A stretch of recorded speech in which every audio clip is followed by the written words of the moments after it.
UGC net JRF जो unit 7 है हमारा, वो है कहानी। ठीक है, इस कहानी में एक कहानी का नाम है चंद्रदेव से मेरी बातें। ठीक, ये कब प्रकाशित हुई? 1904 में। आज हम चंद्रदेव से मेरी बातें कहानी को पूरे डिटेल में जानेंगे। और एग्जाम में जो इस कहानी से, किसी भी कहानी से प्रश्न पूछता है तो उसमें मुख्यतः 4 चीजें होती हैं। पहला है लेखक का परिचय, ठीक, इसमें जानेंगे। फिर मूल कहानी को हम लोग देखेंगे अच्छे से। फिर प्रीवियस ईयर क्वेश्चंस को भी देखेंगे साथ में। फिर उसके बाद आलोचक का जो कथन, मतलब बहुत विद्वानों ने क्या क्या इस कहानी के बारे में कहा है, बताया है। तो इस वीडियो को आप पूरा देखिए और चलिए शुरू करते हैं। तो चंद्रदेव से मेरी बातें, चंद्रदेव से मेरी बातें कहानी में जो लेखिका है, मतलब कि एक महिला ने इस कहानी की रचना की है। उनका नाम क्या है? तो उनका नाम है राजेंद्र बाला घोष। और इसका प्रकाशन कब हुआ? तो 1904 में इसका प्रकाशन हुआ और ये सरस्वती पत्रिका में ये प्रकाशित हुई। अब लेखिका का परिचय देख लेते हैं। तो लेखिका का नाम जैसे हम देखें कि राजेंद्र बाला घोष इनका नाम था और इनको बंग महिला के नाम से भी जाना जाता था। इनका जन्म कब हुआ? तो 1882 में वाराणसी में हुआ। और जैसे बचपन में हमें उपनाम से बुलाया जाता है ना, तो इनको भी रानी और चारूबाला, इन दो नामों से बचपन में इनको पुकारा जाता था। और इन्होंने अपना लेखन कार्य वो कब प्रारंभ किया? तो 1904 में। और ये कहानी भी कब की है? तो 1904 की ही कहानी है ये। ठीक, और इनको क्या बोला जाता है? नव जागरण की छापामार लेखिका। ये छापामार लेखिका का मतलब आखिर क्या हुआ? इनको ये संज्ञा क्यों दी गई? तो छापामार का अंग्रेजी में अर्थ होता है गोरिल्ला वॉरफेयर। ठीक है ना, मतलब कि छुप कर प्रहार करना किसी के ऊपर। तो इसका शुरुआत किए थे छत्रपति शिवाजी महाराज। वो मुगलों पर छुप कर प्रहार करते थे और फिर वापस जंगल में चले जाते थे। तो इनको छापामार लेखिका की उपाधि क्यों दी गई? तो ये क्या, उस समय था ब्रिटिश गवर्नमेंट, ठीक है ना, ब्रिटिश सरकार थी, अंग्रेजों की सरकार थी, उसका ये विरोध करती थी। छुप कर, नाम बदल कर अपना लेखन करती थी। और उनके पक्ष जो उनका शोषण था, देश की जनता को जागरूक करने का ये प्रयास करती थी। तो कौन सा नाम बदल के ये करती थी? तो इनको हिंदी में ये बंग महिला के नाम से लिखती थी और बंगला में ये प्रवासिनी के नाम से लिखती थी। ठीक है ना, ये पूछा भी है एग्जाम में कि प्रवासिनी के नाम से कौन सी लेखिका ने अपना लेखन कार्य किया। ठीक, तो वह है राजेंद्र बाला घोष। और इस कहानी के प्रमुख 2 पात्र हैं। एक है लेखिका स्वयं है, ठीक है ना, दूसरे हैं चंद्रदेव। चंद्रदेव मतलब भगवान चंद्र। और ये कहानी में लेखिका क्या करती हैं? चंद्रदेव से संवाद करती है, मतलब वो उनको बताती हैं, आग्रह करती हैं कि आप आइए हमारे राज्य में, आइए देखिए कि क्या, कैसे, मतलब कि क्या स्थिति है, अंग्रेजों ने कैसे लूटपाट मचाई है, हमारे देश की जनता का की बदहाली देखिए, बेरोजगारी देखिए, वो सब का। जैसे कि इस कहानी में यहाँ पर आप देख सकते हैं भारत के बदहाल आर्थिक दशा और देश में फैली बेरोजगारी के चित्रण के साथ साथ समाज में नारियों की स्थिति, जातिगत पक्षधरता और हर क्षेत्र में वृद्ध पीढ़ी के अनुचित दबदबे का भी रेखांकन किया गया है। ये कहानी का मूल भाग। और इसको भगदेव पांडे एक व्यक्ति थे, उन्होंने इसको हिंदी की पहली राजनीतिक कहानी माना है। ये एग्जाम में पूछा भी है ये भी प्रश्न कि हिंदी की पहली राजनीतिक कहानी किसने माना है चंद्रदेव से मेरी बातों को? तो भगदेव पांडे हैं। प्रमुख पात्र इसमें तो हम बता दिए, लेखिका और चंद्रदेव। गौण पात्र, गौण पात्र में लॉर्ड कर्जन, ये इसी के नीतियों का ये विरोध करती हैं। फिर महारानी विक्टोरिया और प्रोफेसर गज्जर, ये 3 गौण पात्र हैं। अब मूल कहानी क्या है? तो मूल कहानी को अगर हम देखें तो यहाँ से ये शुरू होती है। पहला शब्द है इसका भगवान चंद्रदेव। तो भगवान चंद्रदेव आपके कमलत्व कोमल चरणों में इस दासी का अनेक बार प्रणाम। मतलब कि ये भगवान चंद्रदेव को यहाँ ये प्रणाम करती है। आज मैं आपसे दो चार बातें करने की इच्छा रखती हूँ। क्या मेरे प्रश्नों का उत्तर देना आप प्रदान करेंगे? ये लेखिका जो है वो भगवान चंद्र से ये आग्रह करती है कि क्या आप मेरे प्रश्नों का उत्तर दीजिएगा। बड़ी कृपा होगी। देखो, सुनी अनसुनी सी मत कर जाना, अपने बड़प्पन की ओर ध्यान देना। अच्छा, कहती हूँ सुनो। अब यहाँ से ये कहती है कि अब मैं बोल रही हूँ, आप सुनिए मेरी बातों को। ठीक है, मैं सुनाती हूँ, मैं सुनाती हूँ आप मैं सुनती हूँ आप इस आकाश मंडल में चिरकाल से वास करते हैं। क्या यह बात सत्य है? यदि सत्य है तो मैं अनुमान करती हूँ कि इस सृष्टि के साथ ही साथ अवश्य आपकी भी सृष्टि हुई होगी। तब तो आप ढेर दिन के पुराने बूढ़े कहे जा सकते हैं। आप इतने पुराने हैं तो सही, पर काम सदा एक ही और एक ही स्थान में करते आते हैं। यह क्यों? क्या आपका डिपार्टमेंट मतलब महकमा में ट्रांसफर बदली होने का नियम नहीं है? क्या आपकी गवर्नमेंट पेंशन भी नहीं देती? बड़ी खेद की बात है। यदि आप हमारी न्यायशील गवर्नमेंट के किसी विभाग में सर्विस मतलब नौकरी करते होते तब तो आपकी बहुत कुछ पदोन्नति हो गई होती। यहाँ पर इस पेज में अगर हम थोड़ा गौर से देखें, समझें, तो इस बात को समझ सकते हैं कि जो लेखिका है वो चंद्रदेव से ये आग्रह करती हैं कि मैं आपसे कुछ बातें करना चाहती हूँ, आप मेरी बातों को सुनिए, समझिए। और ये कहती हैं कि आप तो चिरकाल से आप एक ही स्थान पर हैं, एक ही कार्य है आपका, पृथ्वी का चक्कर लगाना। क्या आपके डिपार्टमेंट में मतलब वो कहती हैं कि क्या आपके डिपार्टमेंट में कोई ट्रांसफ़र का व्यवस्था नहीं है? अगर आप हमारे देश में सरकारी नौकरी में होते, सर्विस में होते, तो कई बार आपकी पदोन्नति हो गई होती, प्रमोशन भी हो गया रहता, ट्रांसफ़र भी हो गया रहता। और ऐसी पोस्ट पर रहकर भारत के कितने ही सुरसम्य नगर, पर्वत, जंगल और झाड़ियों में भ्रमण करते। अगर आपका बढ़िया पोस्ट मिल जाता तो आप पता नहीं अपने देश में अनेक जगह पर भ्रमण कर सकते। अंत में इस वृद्ध अवस्था में पेंशन प्राप्त कर काशी जैसे पुनीत और शांति धाम में बैठकर हर हरि नाम स्मरण करके अपना, इसको थोड़ा सा हाईलाइट कर देते हैं, ये जो पॉइंट है ना, काशी जैसे पुनीत धाम, ये इम्पोर्टेंट है। एग्जाम में पूछ सकता है कि काश इसमें पुनीत और शांति धाम किसको कहा गया है। ठीक है, वृद्धावस्था में काशी जैसे पुनीत धाम में हरि नाम का स्मरण करके आप अपने परलोक की राह को अच्छे से बना पाते। यह बड़ी भारी भूल हुई। भगवान चंद्रदेव क्षमा कीजिए, क्षमा कीजिए, आप तो अमर हैं। अब ये कहती है कि क्षमा कीजिए, आप तो अमर हैं, आपको मृत्यु कहाँ, तब परलोक बनाना कैसा?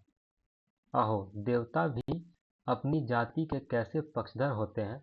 देखो ना, चंद्रदेव को अमृत देकर उन्हें अमर कर दिया, तब यदि मनुष्य होकर हमारे अंग्रेज अपने जाति वालों का पक्षपात करे तो आश्चर्य ही क्या है। मतलब यहाँ पर अब लेखिका कहती है कि चंद्रदेव को उनके देवता, जैसे भगवान चंद्र को अमृत दिया गया था, तो ये कहती हैं कि देवताओं ने भगवान चंद्रदेव को अमृत देकर अमर कर दिया, तो अंग्रेजों ने अपनी जाति वालों का पक्षपात करके उसमें गलत ही क्या करते हैं? इसमें आश्चर्य ही क्या है कि वो अपनी जाति वालों को पक्ष ले। अच्छा, यदि आपको अंग्रेज जाति की सेवा करना स्वीकार हो, एक एप्लीकेशन मतलब निवेदन पत्र हमारे आधुनिक भारत प्रभु लॉर्ड कर्जन, ठीक है, कजइन भी इनको कहा, इस कहानी में कहा गया, लॉर्ड कर्जन आधुनिक भारत के प्रभु कौन हुए?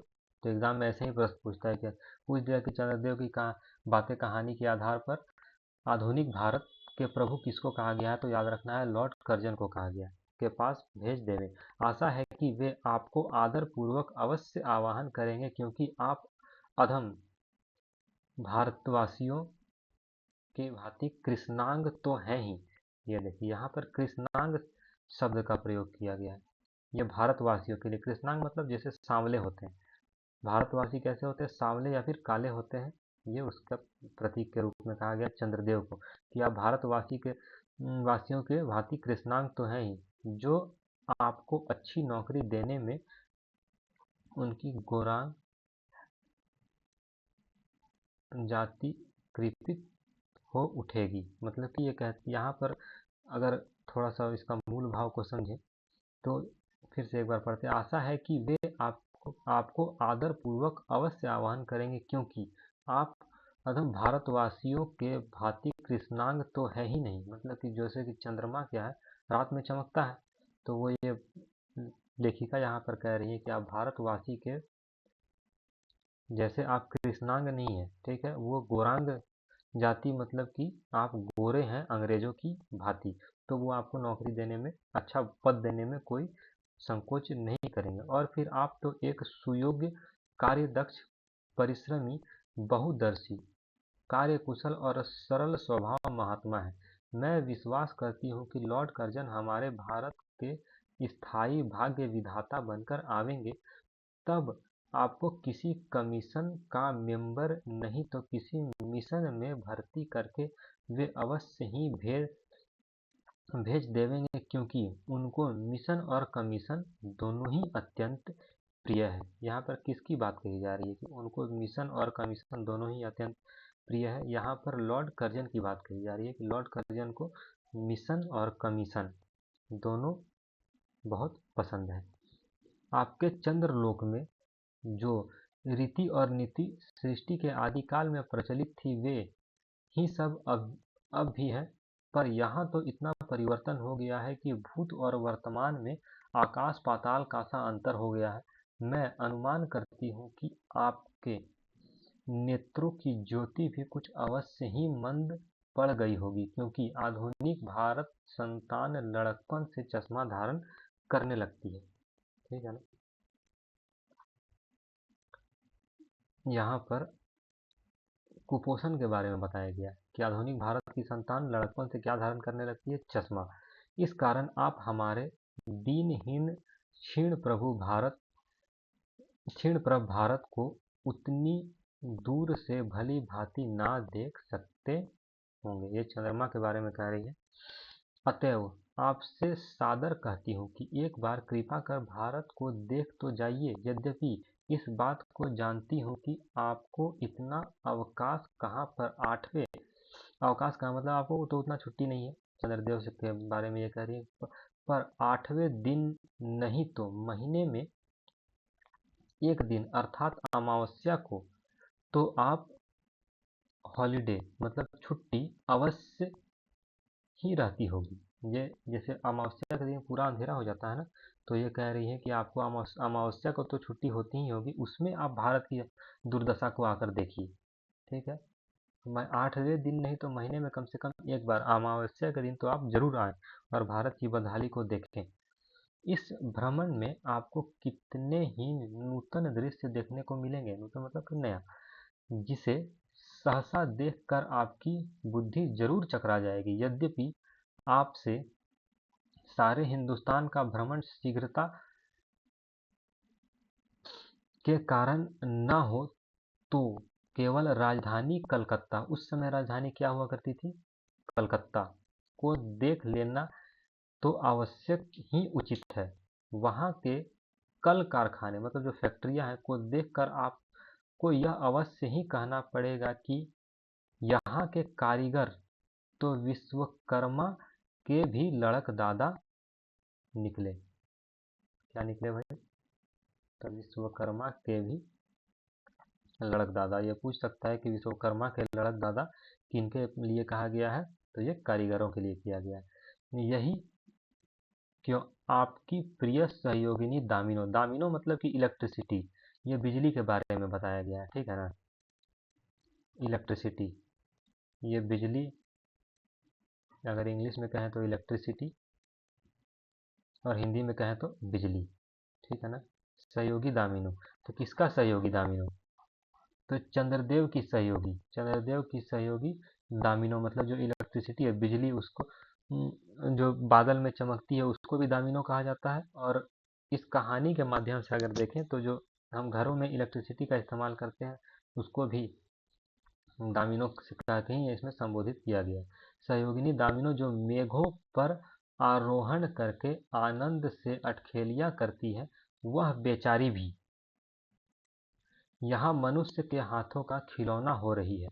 भगवान निशानाथ, निशानाथ मतलब चंद्रदेव के बारे में ही, जिस समय आप अपनी निर्मल चंद्रिका को बटोर मेघमाला अथवा पर्वतों की ओट से सिंधु की गोद में जा सकते हैं, उस समय यह निरदवासिनी व्योमवासिनी सौदामिनी अपनी उज्ज्वल मूर्ति से आपको से आलोक प्रदान कर रात को दिन बना देती है। तो इसमें क्या है देखिए, निरदवासिनी, व्योमवासिनी, विश्वमोहिनी और सौदामिनी, ये जो है, ये एग्जाम में पूछा है कि चंद्रदेव से मेरी बातें कहानी के आधार पर निरदवासिनी, विश्वमोहिनी और सौदामिनी किसको कहा गया है? तो ये बिजली को कहा गया है। ठीक है ना।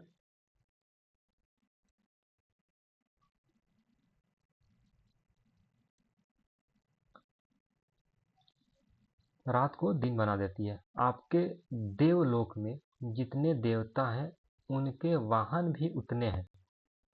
किसी का गज मतलब कि हाथी, किसी का हंस, किसी का बैल, किसी का चूहा इत्यादि। यह पर यहाँ तो सारा बोझ आपकी चपला, चपला मतलब कि वो बिजली को ही चपला कहा जाता है, और अग्निदेव के माथे मढ़ा मढ़ा गया है। क्या ब्राह्मण, क्या क्षत्रिय, क्या वैश्य, क्या शूद्र, क्या चांडाल, सभी के रथों का वाहन वही हो रही है। ठीक है। हमारे श्वेतांग महाप्रभु को गण को जहाँ पर कुछ कठिनाइयों का सामना करना पड़ा, झट उन्होंने इलेक्ट्रिसिटी मतलब बिजली को ला पटका। जहाँ भी उनको परेशानियों का सामना करना पड़ा, झट वहाँ पर क्या किए, वो इलेक्ट्रिसिटी को लाकर पटक दिए। बस कठिन से कठिन कार्य सहज में संपादन कर लेते हैं, और हमारे यहाँ के उच्च शिक्षा प्राप्त युवक काठ के पुतलों की भांति मुंह ताकते रह जाते हैं। ये लाइन बहुत ज़्यादा इम्पोर्टेंट है कि हमारे यहाँ के युवक जो है वो किसके भांति है, तो काठ के पुतलों की भांति मुंह देखते रह जाते हैं। ये बेरोजगारी का चित्रण यहाँ पर किया गया। जिस व्योमवासिनी विद्युत देवी मतलब इलेक्ट्रिसिटी, जिस व्योमवासिनी विद्युत देवी को स्पर्श तक करने की किसी व्यक्ति का साहस ना हो सकता, वही आज पराये घर में आश्रिता नारियों की भांति ऐसे दयाव में पड़ी है कि वह चू तक नहीं कर सकती। क्या करे, बेचारी के भाग्य में विधाता ने दासी वृत्ति लिखी है। किसके भाग्य में विधाता ने दासी वृत्ति लिखी है? तो व्योमवासिनी विद्युत देवी मतलब इलेक्ट्रिसिटी के भाग्य में। ये जो यहाँ पर आप शब्द देख रहे हैं, हरिपदोदवा त्रैलोक्य पावनी सुरसरी, ये गंगा के बारे में कहा गया है। ठीक है ना। ये गंगा नदी के बारे में ये बताया गया है कि भी खोटे दिन आए हैं, वह भी अब स्थान स्थान पर बंधनग्रस्त, मतलब कि नदियों पर भी, गंगा पर भी स्थान स्थान पर क्या किया जा रहा है, बांध बनाया जा रहा है। उसके वृक्ष स्थल पर जहाँ तक मोट बृहदकार खंभगढ़, खंभ मतलब कि खंभे गाड़ दिए गए हैं, मोटे मोटे खंभे यहाँ पर गाड़ दिए गए हैं। इसको इस तरह से समझ सकते हैं। ठीक है। उसके बाद है कलकत्ता आदि को देखकर आपके देवराज सुरेंद्र, मतलब कौन, कलकत्ता को देखकर कौन, देवराज सुरेंद्र भी कहेंगे कि हमारी अमरावती तो, क्या कहेंगे भाई साहब, कि हमारी अमरावती तो इसके आगे नीरी फीकी सी जान पड़ती है। कौन कहेगा? देवराज सुरेंद्र। वहाँ ईडन गार्डन, ईडन गार्डन कहाँ है? कलकत्ता में ही है। तो पारिजात परिशोभित नंदन कानन को भी मात दे रहा है। ईडन गार्डन किसको मात दे रहा है? तो पारिजात एक फूल होता है जो स्वर्ग में पाया जाता है, ठीक है, वो नंदन कानन को भी मात दे रहा है। वहाँ के विश्वविद्यालय के विश्व श्रेष्ठ पंडित की विश्व व्याधिनी विद्या को देखकर वीणा पानी सरस्वती देवी भी कहने लग जाएंगे कि निसंदेह इन विद्या दिग्गजों की विद्या चमत्कारिणी है। वहीं के फोर्ट विलियम के फौजी सामान को देखकर, कौन सा? फोर्ट विलियम कॉलेज का यहाँ जिक्र है, के फौजी सामान को देखकर मतलब वो जगह है, कैंप है, वहाँ के फौजी सामान को देखकर आपके देव सेनापति, कौन सेनापति का नाम क्या है? कार्तिकेय। कार्तिकेय शिव पार्वती के पुत्र। सेनापति किसको कहा गया है? तो कार्तिकेय को। कार्तिकेय बाबू के भी छक्के छूट जाएंगे क्योंकि देव सेनापति महाशय देखने में खासा बंगाली बाबू से जचते हैं। कार्तिकेय का तुलना किससे किया गया है? तो बंगाली बाबू से। और उसका वाहन एक सुंदर मयूर है, ये भी याद रखना है कि कार्तिकेय का वाहन क्या है? सुंदर मयूर है। बस इससे उनके वीरत्व का भी परिचय खूब मिलता है। वहाँ के मिंट टकसाल मतलब कि फैक्ट्री को देखकर सिंधु तनया आपकी प्रिय सहोदरा कमला देवी तथा कुबेर भी अकचका जाएंगे। इनके प्रिय सहोदरा कमला देवी को इनका प्रिय सहोदरा कहा गया है तथा कुबेर भी अकचका जाएंगे। भगवान चंद्रदेव इन्हीं सब विस्मयोत्पादक अपूर्व दृश्य का अवलोकन करने के हेतु आपको सादर निमंत्रित तथा सविनय आहूत करती हूँ। संभव है कि यहाँ आने से आपको अनेक लाभ भी हों। आप तो अनादिकाल से निज उज्ज्वल वपु में कलंक की कालिमा लेपन करके, ठीक है ना, शशांक, शशधर, शशलांछन, ये जो 3 शब्द है ये चंद्रदेव के बारे में कहा गया है। ये एग्जाम में पूछा है कि शशांक, शशधर, शशलांछन आदि किसको उपाधि दी गई है? तो ये चंद्रदेव को उपाधि दी गई है, ठीक है। आदि उपाधि मालाओं से भूषित हो रहे हैं। सिंधु तनय होने पर भी जिस कालिमा को आप आज तक नहीं धो सके वही आजन्म कलंक शायद यहाँ के विज्ञानविद पंडितों की चेष्टा से छूट जाए। जब मुंबई में स्वर्गीय महारानी विक्टोरिया देवी की प्रतिमूर्ति से काला दाग, कौन सा दाग? काला दाग छुड़ाने में प्रोफेसर गज्जर महाशय फलीभूत हुए तो क्या आपके मुख की कालिमा छुड़ाने में फलीभूत ना होंगे? मतलब कहने का अर्थ यहाँ पर यह है कि जो चंद्रमा पर जो काला दाग है, ठीक है ना, जो चंद्रमा पर काला दाग है, आपने गौर किया होगा। जैसे कि आप ये देखिए, ये जो भगवान चंद्र है इसमें जो ये सब जो काला काला दाग है ना, इसके छुड़ाने के विषय में यहाँ पर बात कही गई है, ठीक है, कि यहाँ के जो विज्ञान पंडित है वो इतने बुद्धिमान है कि एक बार महारानी विक्टोरिया देवी का एक मूर्ति लगा था, ठीक है ना, कहाँ लगा था? तो मुंबई में लगा था एक मूर्ति, उसमें दाग लग गया था काला दाग। तो उसको छुड़ाने के लिए प्रोफेसर गज्जर महाशय फलीभूत हुए, मतलब गए थे, वो उनका दाग छुड़ा दिए। तो क्या आपका काला दाग नहीं छुड़ाएंगे ये लोग? आप यहाँ पर आएंगे तो आपका फायदा ही होगा। शायद आप पर यह बात भी अभी तक विदित नहीं हुई कि आप और आपके स्वामी सूर्य भगवान पर अब हमारे भूमंडल की छाया पड़ती है, तभी आप लोगों पर ग्रहण लगता है। मतलब कि ग्रहण लगने का जो प्रक्रिया है वो क्या है? सूर्य पर परछाई पड़ जाती है पृथ्वी की, ठीक है। पर आप का तो अब तक वही पुराना विश्वास बना हुआ है कि कुटिल ग्रह राहु, कुटिल ग्रह किसको कहा गया है? राहु, आपके निकल जाता है तभी ग्रहण होता है। ग्रहण, इनका जो पुराना मान्यता है वो क्या है कि जो कुटिल ग्रह है राहु, वो क्या होता है, वो मतलब कि निकल जाता है उसके बगल से तो ग्रहण लगता है। ठीक है, पर ऐसा थोथा विश्वास करना आप लोगों पर भारी भूल है। अतः हे देव, मैं विनय करती हूँ कि अब आप अपने हृदय से इस भ्रम को जड़ से उखाड़कर फेंक दें। अब भारत में न तो आपके और न आपके स्वामी भुवन भास्कर सूर्य महाशय ही के वंशधरों का साम्राज्य है, और न भारत की वह शस्य श्यामल स्वर्ण प्रसूता मूर्ति ही है। अब तो आप लोगों के अज्ञात एक अन्य द्वीपवासी परम शक्तिमान गौरांग महाप्रभु, इस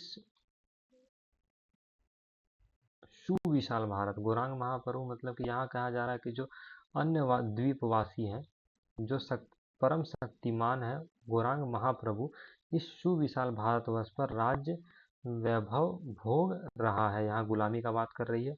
अब तक मैंने जिन बातों का वर्णन आपसे स्थूल रूप में किया, वह सब इन्हीं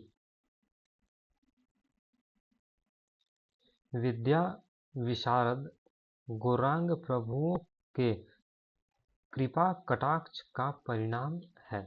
यो तो यहाँ प्रति वर्ष पद विधान के समय कितने ही राज्य विहीन राजाओं की सृष्टि हुआ करती है, पर आपके वंशधरों में जो दो चार राजा महाराजा नाम मात्र के हैं भी, वे काठ के पुतलों की भांति जैसे उन्हें उनके रक्षक नचाते हैं वैसा ही वे नाचते हैं। यहाँ पर बताया जा रहा है कि जो राजा लोग हैं उनको अंग्रेज जैसा बोलते हैं वो वैसा ही काम करते हैं। वे इतने भी जानकारी नहीं रखते कि उनके राज्य में क्या हो रहा है, उनकी प्रजा दुखी है या सुखी। यदि आप कभी भारत भ्रमण करने आए तो अपने फैमिली डॉक्टर किसको कहा गया है जी, तो धन्वंतरी को फैमिली डॉक्टर कहा गया है। डॉक्टर धन्वंतरी महाशय को और देवताओं के चीफ जस्टिस किसको कहा गया, चित्रगुप्त को साथ अवश्य लेते आए। आशा है कि धन्वंतरी महाशय यहाँ के डॉक्टरों के सन्निकट चिकित्सा संबंधी बहुत कुछ शिक्षा लाभ कर सकेंगे। यदि प्लेग एक बीमारी थी, आपके चंद्रलोक या देवलोक में घुस पड़ते हैं, वहां से उनको निकालना कुछ सहज बात ना होगी। मतलब कि प्लेग महामारी जो भारत में फैली थी, इसका इलाज नहीं मिल रहा था, वो बोल रही है अगर आपके चंद्रलोक में ये प्लेग बीमारी अगर प्रवेश कर जाए तो आपको वहां से इसको निकालना बहुत मुश्किल हो जाएगा। यही जब चिकित्सा शास्त्र के बड़े बड़े पारदर्शी उन पर विजय नहीं पा सकते, तब वहां आपके देवलोक में जड़ी बूटियों का प्रयोग से क्या होगा। यहाँ के Indian penal code Indian penal code की धाराओं को देखकर चित्रगुप्त महाराज अपने यहाँ की दंड विधि कानून को बहुत कुछ सुधार सकते हैं, और यदि बोझ ना हो तो यहाँ से वे 2-4 टाइपराइटर खरीद ले जाएं। क्या खरीद ले जाएं? टाइपराइटर। जब प्लेग महाराज के अपार अनुग्रह से उनके ऑफिस में कार्य की अधिकता होवे, तब उसे उनकी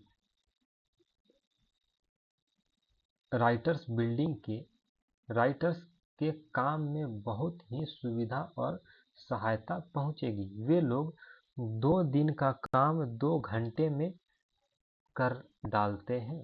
ये पूछा गया है एग्जाम में कि वो 2 दिन का काम कितने घंटे में करते हैं। ठीक है, मैंने तो आपसे इतनी बातें कहीं पर खेद है आपने इनका अनुकूल या प्रतिकूल एक बात का भी उत्तर नहीं दिया, परंतु आपके इस मौनावलंबन को मैं स्वीकार का सूचक समझती हूँ। अच्छा, तो मेरी प्रार्थना को कबूल करके एक दफा यहाँ आइएगा जरूर। ठीक है, यहाँ पर यह मूल कहानी समाप्त होती है। इस मूल कहानी में हमने देखा कि कैसे लेखिका चंद्रदेव से अपने बातों को रखती है। इसके माध्यम से वो कैसे अंग्रेज के पक्षपाती नीतियों का विरोध करती है। तो इसमें जो स्थान दिया गया है वो मुख्य स्थान क्या है? पहला काशी, इसको पुनीत शांति धाम कहा गया है। दूसरा कलकत्ता, फिर सिंधु, अमरावती, ईडन गार्डन, नंदन कानन, बम्बई। उसके बाद है भगवान के नाम कौन कौन से हैं? तो पहला चंद्रदेव, फिर हरि, विश्वकर्मा, व्योमवासिनी देवी, देवराज सुरेंद्र, वीणा पानी सरस्वती देवी, सेनापति कार्तिकेय, प्रिय सहोदर कमला देवी, कुबेर, सूर्य, चंद्र के स्वामी, धनवंतरी मतलब फैमिली डॉक्टर किसको कहा गया? धनवंतरी। चीफ जस्टिस किसको कहा गया? चित्रगुप्त को। और वही चित्रगुप्त जी। ठीक, आगे वाहन कौन कौन से वाहन का जिक्र है? तो पहला में गज मतलब कि हाथी, हंस, बैल, चूहा, और कार्तिकेय का वाहन क्या बताया गया है? मोर। ठीक है। पुनीत शांतिधाम किसको कहा गया है? काशी को। आधुनिक भारत के प्रभु किसको कहा गया? लॉर्ड कर्जन को। कलकत्ता शहर की तुलना अमरावती से की गई है। ठीक है। टाइपराइटर 2 दिन का काम 2 घंटे में कर देते हैं। चंद्रदेव की उपाधि क्या थी? शशांक, शशधर और शशलांछन। भारत भ्रमण में कहते हैं कि 8वें दिन नहीं तो महीने में एक बार कम से कम आवश्यक हो तो जरूर आइए। अब देखते हैं प्रीवियस ईयर क्वेश्चंस क्या क्या पूछा है। तो जो कुछ क्वेश्चंस है वो स्क्रीन पर यहाँ पर है कि चंद्रदेव से मेरी बातें हिंदी साहित्य की पहली कहानी थी जिसने अपने समय की राजनीति और अर्थनीति को केंद्र में तथ्य बनाया। यह किसका कथन है? कमेंट कीजिए, बताइए। ठीक, उसके बाद है कि चंद्रदेव से मेरी बातें शीर्षक कहानी सर्वप्रथम किस वर्ष प्रकाशित हुई? तो कब प्रकाशित हुई है? 1904। उसके बाद चंद्रदेव से मेरी बातें कहानी में निम्नलिखित पर व्यंग्य किया गया है। किस पर व्यंग्य किया गया है आप बताइए। अंग्रेजों की पक्षपाती नीति पर पहला ये है। दूसरा में है कि प्लेग पर विजय प्राप्त न कर पाने वाली चिकित्सा व्यवस्था पर। तीसरा में है कृष्ण पक्ष के चंद्रमा पर, लॉर्ड कर्जन की नीतियों पर, यातायात के साधनों की उपलब्धता पर। तो इसमें कौन सा ऑप्शन सही होगा इन चारों में से आपको बताना है। ये तो आप कमेंट करके अगर आप पूरा वीडियो देखें तो अगर आपने अच्छे से पढ़ा होगा कहानी को, अगर कहानी ज़्यादा स्लो हो जा रहा तो आप फास्ट फॉरवर्ड भी करके देख सकते हैं। 1.5 पर भी कर लीजिएगा तो अच्छे से आपको सुनाई देगा, समझ में आ जाएगा। ठीक है। नहीं तो आप वीडियो को पॉज करके आप कहानी के मूल को पढ़ सकते हैं। जो लिखा हुआ है उसको तो पढ़ ही सकते हैं अगर आवाज़ क्लियर नहीं आ रहा तो। ठीक है। उसके बाद ये तो आंसर ही दिख गया। चलिए कोई बात नहीं। इसमें यहाँ तक ये वीडियो में हम पूरा कोशिश किए हैं कि आपको हर एक चीज़ लगभग आपको बता दें। अब नेक्स्ट जो कहानी हम पढ़ेंगे, ठीक है ना, जो नेक्स्ट कहानी पढ़ेंगे वो होगा दुलाई वाली। वो हमारी तीसरी कहानी होगी। ये दूसरी कहानी थी। पहली कहानी हमारी थी